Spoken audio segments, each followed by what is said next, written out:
Good morning, everybody, and welcome. Thank you for joining us for the Oconee Food Summit 2021 Regroup Assembly. My name is Gwen McVale. I've served over the years as a teacher of agriculture, a teacher of middle school science. I've served on the Planning Commission, and I'm a member of the Farm Center Board, the Foothills Heritage Market Board, and the South Carolina Foothills Heritage Fair Board.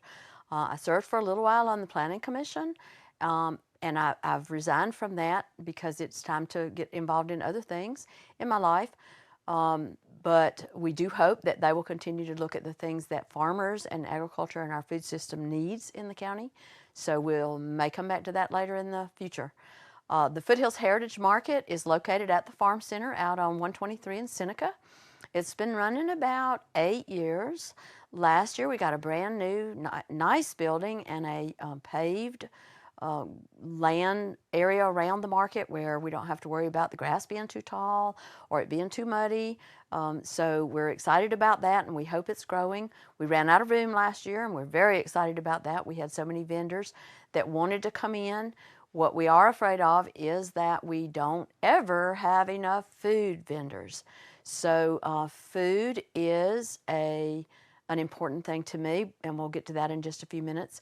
I did serve on the Food Summit Planning Committee last year. Didn't do a whole lot except give some moral support, but I was very happy to see it come together, and I thought it was particularly important.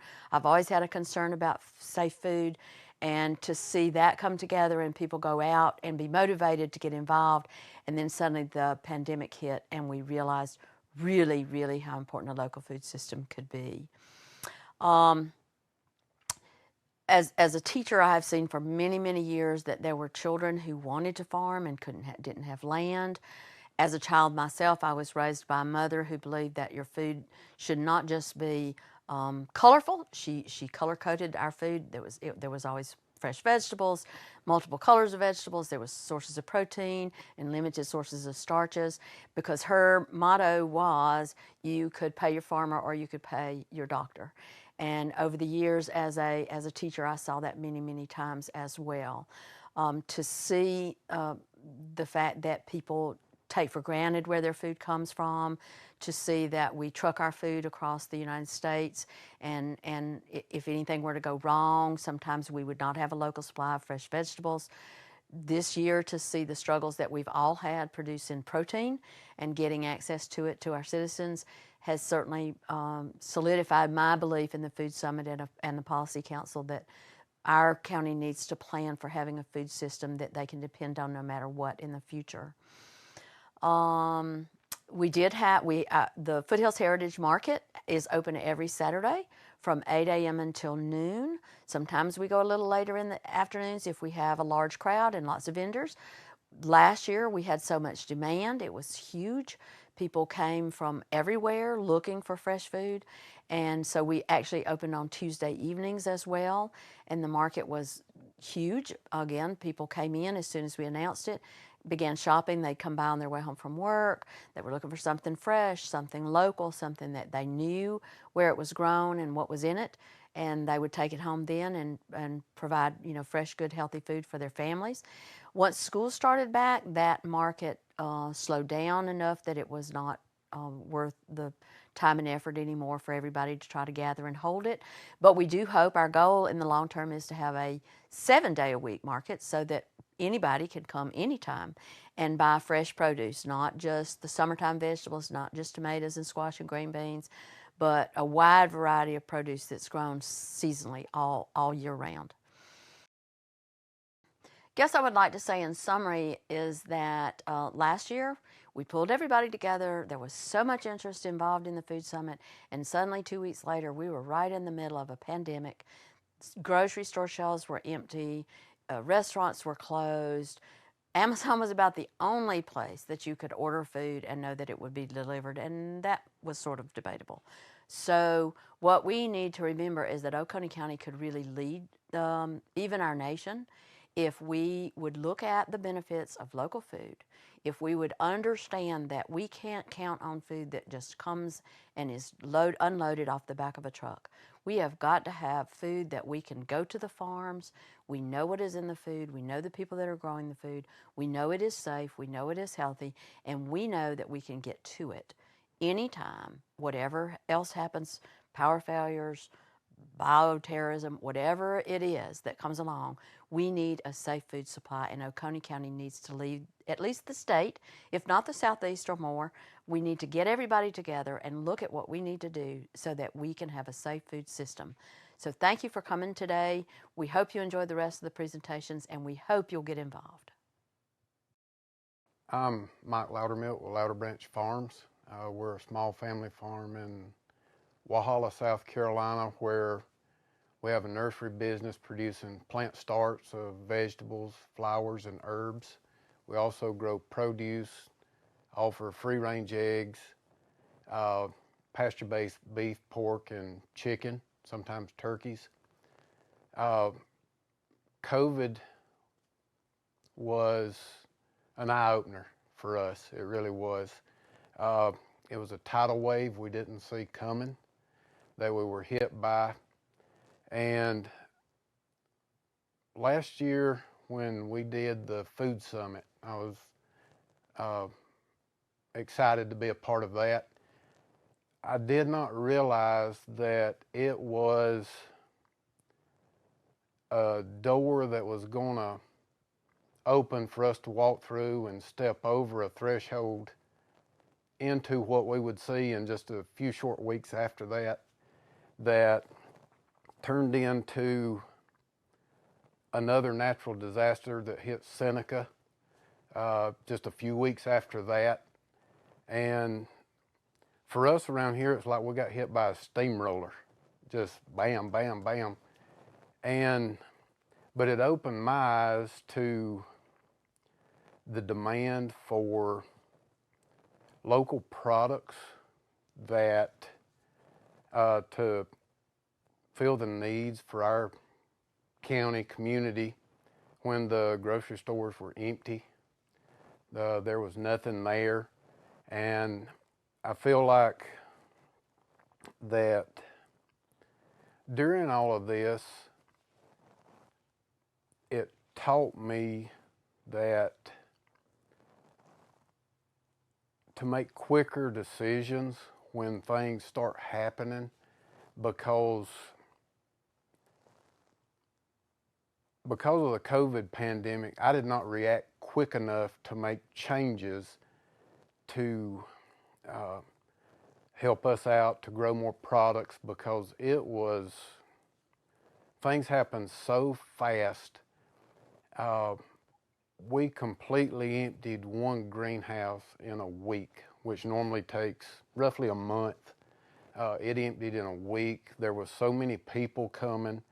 As a matter of fact, when it first started, I was away from the farm.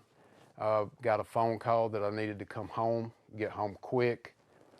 And I didn't know, I was asking them, well, what's wrong? I didn't know if the water line had broke, fans had quit, plastic blew off the house. I didn't know. And finally I was told, there's so many people here, we can't handle it. You know, we're fixing to start parking them in one of the pastures, which was great. We were excited to have that kind of turnout, but we were not prepared for it. Did not expect it, which that also led to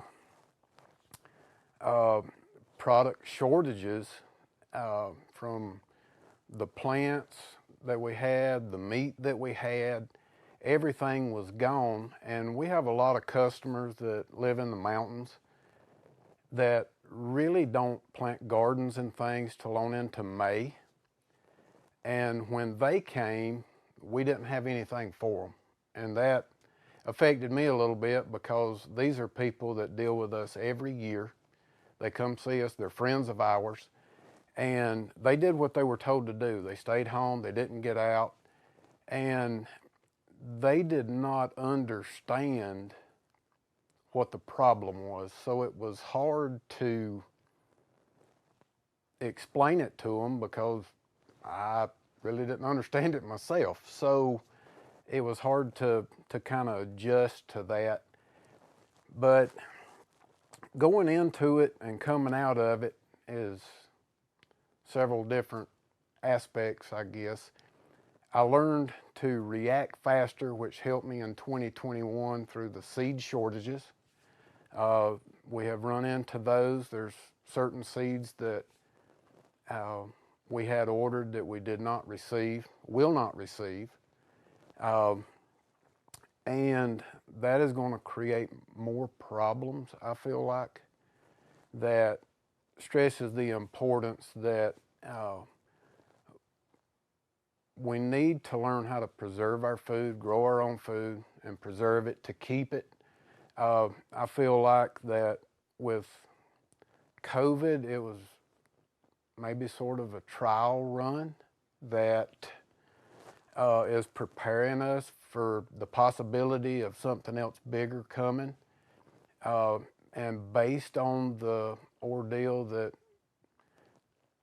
I seen with COVID, I feel like if COVID was a test run, I failed. I don't know how everybody else feels, but I feel like if it was a test for me, I failed the test. But we did the best we could. But in the learning process of it was it did show me that when there were the seed shortages this year, I immediately got on the phone, started calling other seed suppliers, started making sure all my processing dates for our animals were taken care of. We're booking a year in advance now for all of our processing dates, and it just hopefully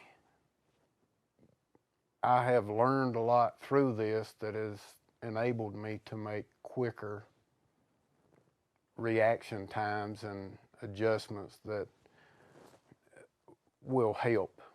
I do feel that we had a lot of beginners during the season last year, and I'm still getting a lot of phone calls this winter.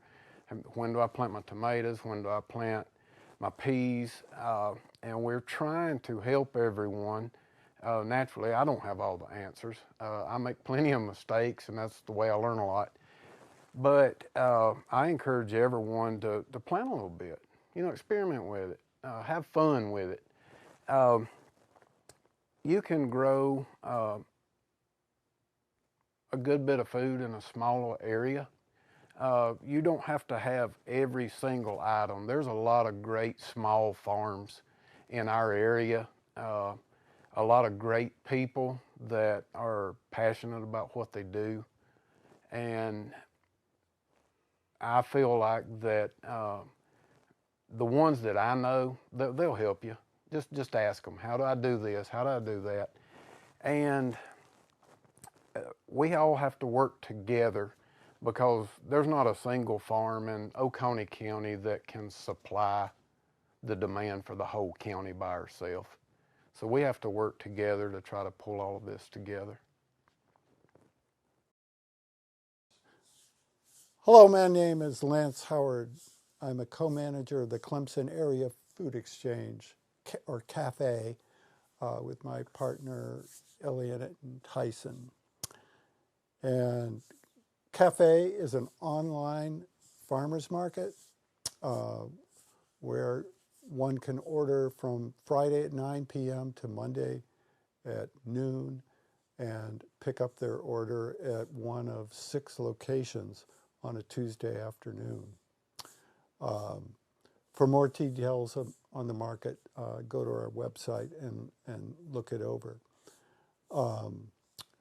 We developed this thinking of really for the sake of the farmers, thinking that it's really the most efficient way for farmers to get their product to customers without having to stand out in the open for several hours at a time during a limited season determined by municipal people rather than, necessarily food lovers. We started about 10 years ago, exactly 10 years ago, and our market's grown over the 10-year period, but as it sort of leveled off, we began to wonder, is there something we could do to sort of bring it to the next level, to bring in more farmers and more customers? And just as we were wondering, how to take that risk, COVID sort of came along and solved that problem for us, because suddenly within a 2-week period, our orders jumped threefold and in number, and probably doubled in size as people in the community stopped going out, stopped wanting to go out. And so it turned out that our model was perfectly adapted to the needs of shoppers last spring, when they were being told to stay home, wear masks. We were able to allow them to pre-order so they could be certain what they were going to get. And then when they were able to get home delivery, or they were able to drive up in their car, not have to take a mask off, and have their order be handed to them by gloved volunteers with masks on. And so it went for 2 or 3 months. Sales increased. It put a strain on the farmers, because all of a sudden their demand was tremendous, not only from cafe customers, but from their other markets, whichever ones were opened, as well as selling directly from the farm. But we've been wanting to sort of hold on to some of these new customers and some of these new orders, and we've been able to now secure permanent space in a warehouse where we can now install freezers and refrigerator units, so that we can keep food. We can order from afar. We can order things that can be stored for long distances, which gives our market a little more stability in its variety. Okay, so just a couple things about sort of lessons from 2020.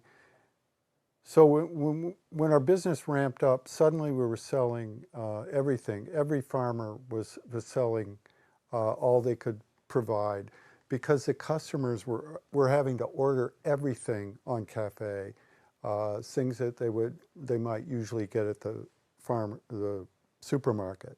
We only regretted we couldn't supply toilet paper. We're working on that.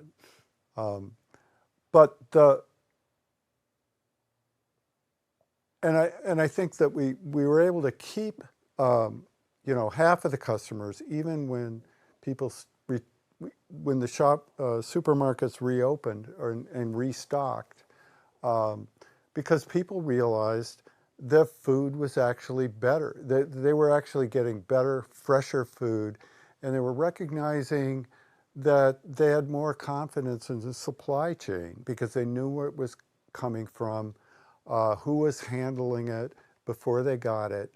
And so there was a different sense of comfort and connection with the actual production.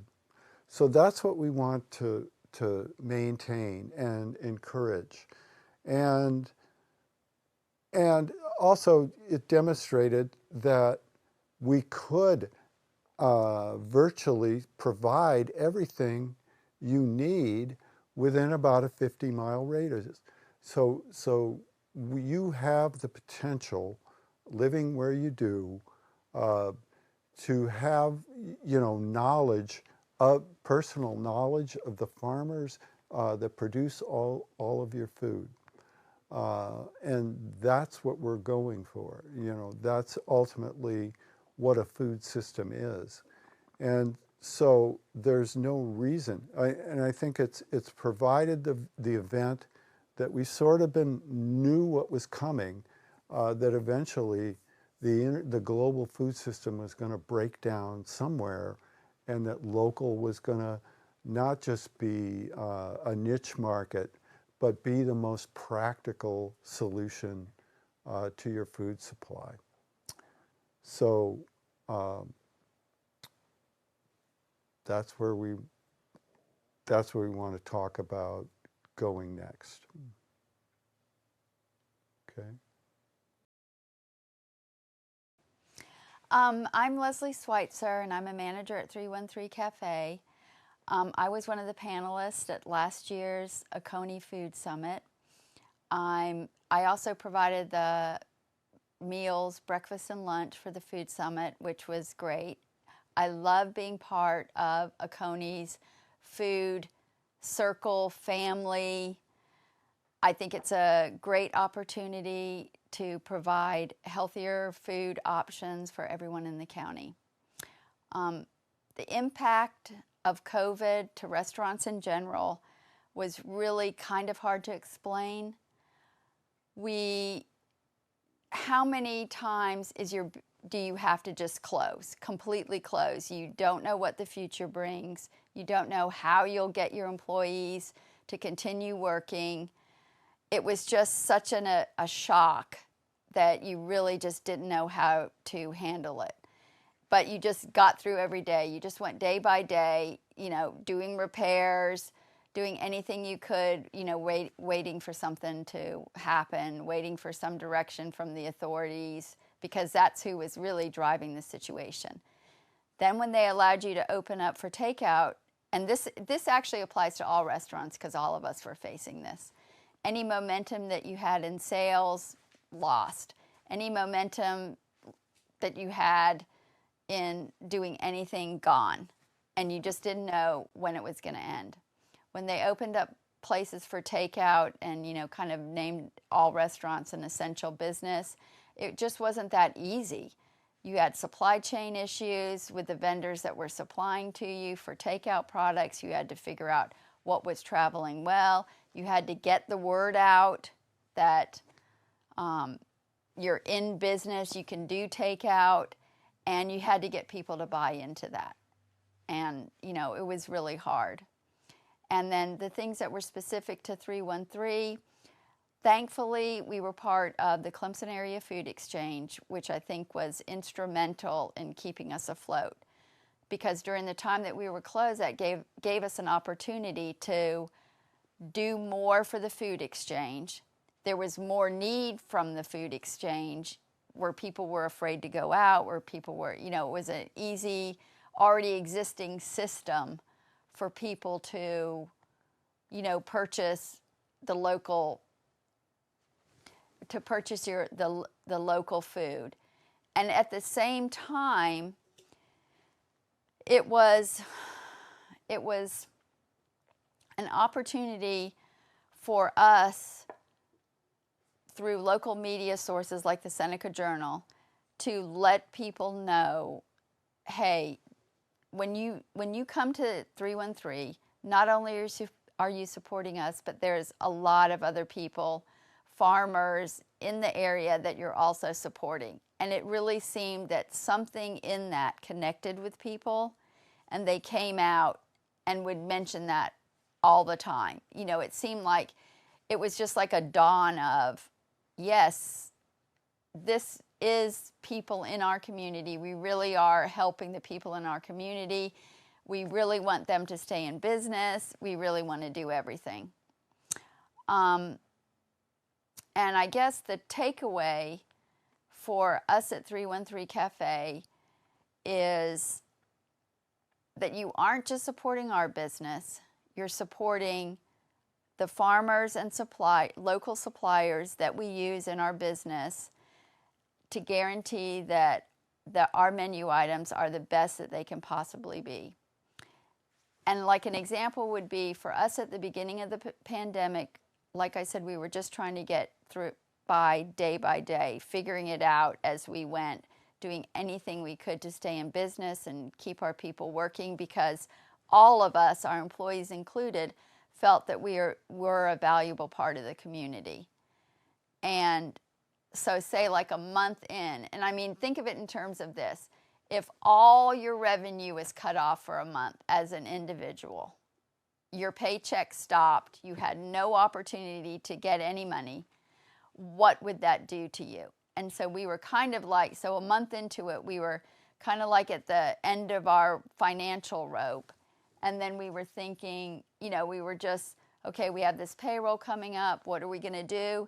And it was so funny because the Food Summit had been saying, you know, get us a bill, do this, you know, do all these things.